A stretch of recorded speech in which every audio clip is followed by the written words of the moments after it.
તમે જોતા હશો, અરે આ તો પાસ્તા પર ચીઝ છીણાઈ રહ્યું છે. તો આ ડીશ તમને બહુ જ મસ્ત ડિલિશિયસ લાગશે. આ ડીશ છે ચીઝ મસાલા પાસ્તા. તમે પણ આ જરૂરથી બનાવજો. ચલો હું તમને એની રેસિપી શીખવાડું.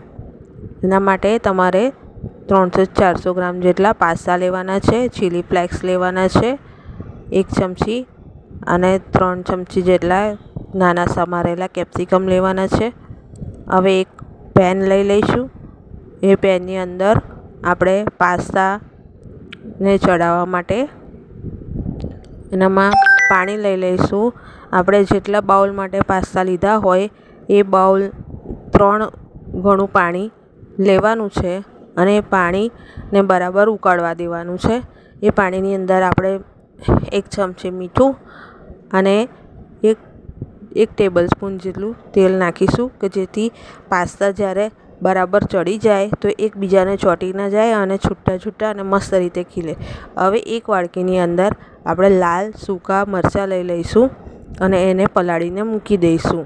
તમે 4 કે 5 મરચાં લઈ શકો છો. હવે ઉકળતા પાણીની અંદર આપણું પાણી ઉકળી ગયું છે, તો એની અંદર આપણે પાસ્તા નાખી દઈશું અને એને ચડવા દઈશું.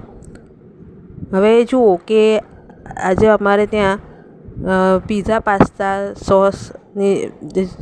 સોસ હોય છે એ નહોતો, તો એના વગર મેં આ પાસ્તા બનાવ્યા છે, કે જેના માટે મેં પહેલાં સૂકા લાલ મરચાં પલાળ્યા હતા, અને એની જોડે આપણે એક કે 2 ટામેટાં લેવાના છે, અને 4-5 લસણની કળીઓ, અને એની સાથે સહેજ મીઠું એમ કરી અને એક નાનો આદુનો ટુકડો, અને એને આપણે મિક્સરમાં ક્રશ કરી અને આપણે ઘરે જ એ લાલ ચટણી કે જે પાસ્તામાં નાખવામાં આવે છે આપણે ઘરે જ બનાવીશું. અને આ ચટણી ટેસ્ટમાં પણ એટલી મસ્ત હોય છે, અને એ પાસ્તામાં નાખવાથી બહુ સરસ લાગે છે પાસ્તા. તો જો પાસ્તા હવે લગભગ 8થી 10 મિનિટ થઈ ગઈ છે અને પાસ્તા સરસ ચડી ગયા છે. જો આવી રીતે કટ કરીને તમે એને જોઈ શકો છો કે આ પાસ્તા બરાબર આપણા ચડી ગયા છે. હવે આપણે ગેસ ઓફ કરી દઈશું. હવે આપણે બીજી બાજુ મેં તમને કીધું કે આપણે પીઝા પાસ્તા સોસ વગર આપણે બનાવવું હોય પાસ્તા, તો આવી રીતે બનાવી શકાય. હવે મેં અહીંયા ગાડી ટામેટું લીધું છે, અને એને આપણે ચોપ કરી અને મિક્સર ગ્રાઇન્ડરમાં એની ચટણી બનાવીશું. જ્યારે પણ તમને મન થાય બનાવવાનું અને ધારો કે પાસ્તા સોસ નથી, તો તમે આવી રીતે પણ બનાવી શકો છો. જો કટ કરી લીધા. હવે એક મિક્સરનું બાઉલ લઈશું અને એની અંદર 5થી 7 લસણની કળીઓ નાખીશું. સમારેલા ટામેટાં નાખીશું.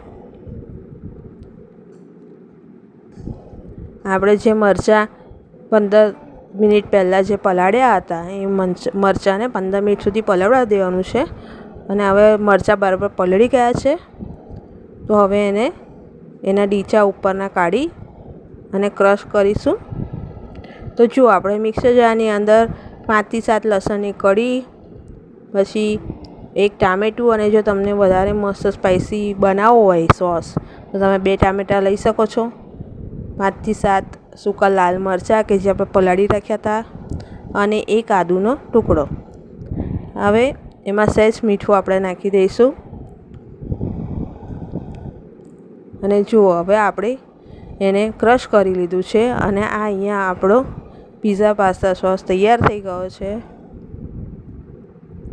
હવે આપણે પાસ્તા ચડી ગયેલા છે મસ્ત, એને આપણે ફિલ્ટરમાં લઈ, ચાળણીમાં લઈ અને એમાંથી પાણી આપણે કાઢી લઈશું.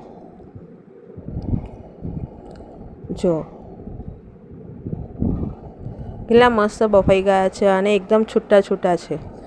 એકબીજા સાથે ચોંટી પણ નથી ગયા અને મસ્ત બફાયા છે. હવે એક પેનમાં આપણે તેલ લઈશું 3 ટેબલસ્પૂન જેવું. અહીંયા તમે તેલની જગ્યાએ બટર પણ લઈ શકો છો. બટર નાખવાથી પણ બહુ સ્પાઇસી અને મસ્ત સરસ બને છે પાસ્તા.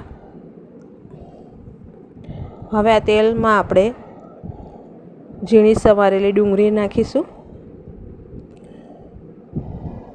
અહીંયા મેં એક નાની ડુંગળી સમારીને નાખી છે, પણ તમને જો વધારે પસંદ હોય, તમારા બાળકો વેજીસવાળો પાસ્તા ખાતા હોય તો તમે 2 ડુંગળી પણ સમારી શકો છો.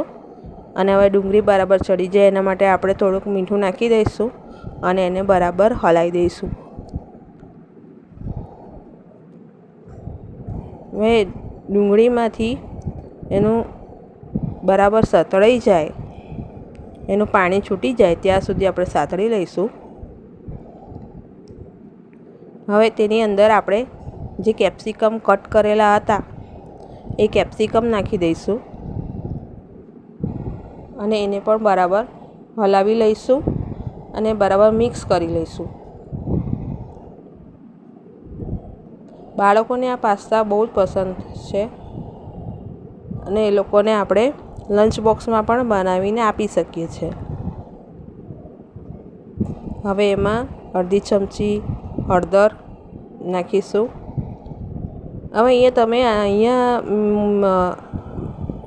મેગીનો મેજિક મસાલો આવે છે એ પણ તમે યુઝ કરી શકો છો. આપણે જે હવે ચટણી બનાવી હતી પીઝા પાસ્તા સોસ જે બનાવ્યો હતો એ અહીંયા આપણે નાખી દઈશું અને બરાબર હલાવી દઈશું અને 3 થી 4 મિનિટ એને હલાવી અને બરાબર મિક્સ થવા દઈશું, ચડવા દઈશું.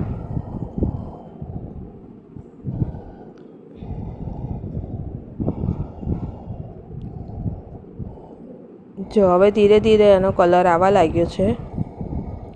તમારે વધારે સ્પાઇસી બનાવી હોય ચટણી તો તમે લાલ મરચાં, સૂકા લાલ મરચાં વધારે લઈ શકો છો. હવે આમાં આપણે ચીલી ફ્લેક્સ જે આપણે 1 ચમચી કીધા હતા એ ચીલી ફ્લેક્સ નાખી દીધા છે.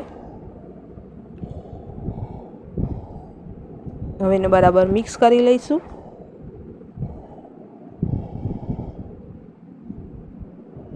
થોડીક વાર થવા દઈશું, 1-8 મિનિટ. હવે આપણે જે પાસ્તા ચડાવી દીધા હતા એ અંદર નાખી દઈશું. એમાં પાસ્તાના જેટલી થોડીક હળદર નાખીશું અને બરાબર હલાવી લઈશું, હળદર મિક્સ થઈ જાય. પછી દાણા જીરું, 1 ચમચી દાણા જીરું નાખવાનું છે.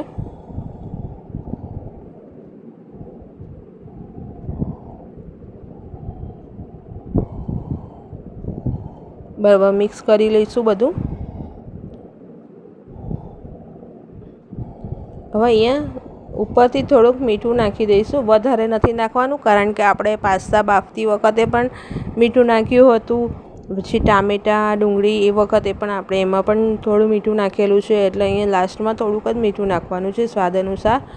અને 1 ચમચી લાલ મરચું, અને તમને જો વધારે તીખું પસંદ હોય તો તમે અહીંયા વધારે નાખી શકો છો. હવે આપણા પાસ્તા તૈયાર થઈ ગયા છે. તેની ઉપર આપણે મસ્ત ચીઝ છીણી લઈશું. બાળકોને આ પાસ્તા બહુ જ ભાવે છે કારણ કે ઉપર છીણેલું ચીઝ છે. રેસીપી પસંદ આવે તો લાઈક કરો, કમેન્ટ કરો અને શેર કરો.